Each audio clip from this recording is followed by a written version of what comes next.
News 24 घडामोडी, श्वास चालू घडामोडींचा। महापालिकेच्या अपहार प्रकरणातून डॉक्टर अनिल बोरगे निर्दोष, पोलिसांचा न्यायालयात स्पष्ट अहवाल। सत्य परेशान हो सकता है, पराजित नहीं। महापालिकेच्या आरोग्य विभागात 15व्या वित्त आयोगाच्या 16,50,000 रुपयांच्या अपहार प्रकरणी अटक झालेल्या डॉक्टर अनिल बोरगे यांना न्याय मिळाला आहे। या गुन्ह्यात त्यांच्यावर आरोपपत्र दाखल करण्याइतपत कोणताही पुरावा नसल्याचे स्पष्ट करत पोलिसांनी न्यायालयात पत्र दाखल केले असून त्यांचे नाव या गुन्ह्यातून वगळण्यात आले आहे। या प्रकरणात डॉक्टर बोरगे यांच्यावर राष्ट्रीय आरोग्य अभियानाचे लेखा व्यवस्थापक विजय रणदिवे यांच्यासोबत संगनमताने निधी वळवल्याचा आरोप करण्यात आला होता। मात्र सखोल तपासानंतर फक्त रणदिवे यांनी स्वतःच्या फायद्यासाठी निधीचा गैरवापर केला असल्याचे पोलिसांना आढळून आले।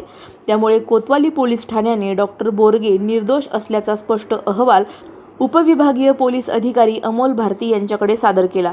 त्यावर अधिकारी भारती यांनी न्यायालयात स्पष्ट केले की डॉक्टर बोरगे यांच्या विरोधात आरोप सिद्ध होईल असा कोणताही ठोस पुरावा उपलब्ध नाही।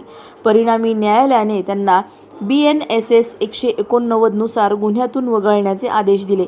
या संदर्भात प्रतिक्रिया देताना डॉक्टर बोरगे म्हणाले, हा गुन्हा एका षडयंत्राचा भाग होता।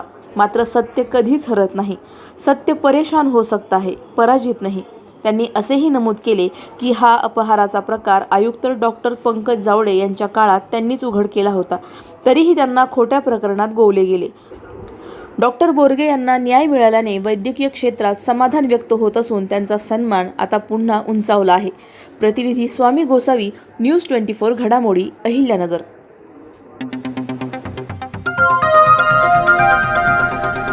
न्यूज 24 घडामोडी, श्वास चालू घडामोडींचा।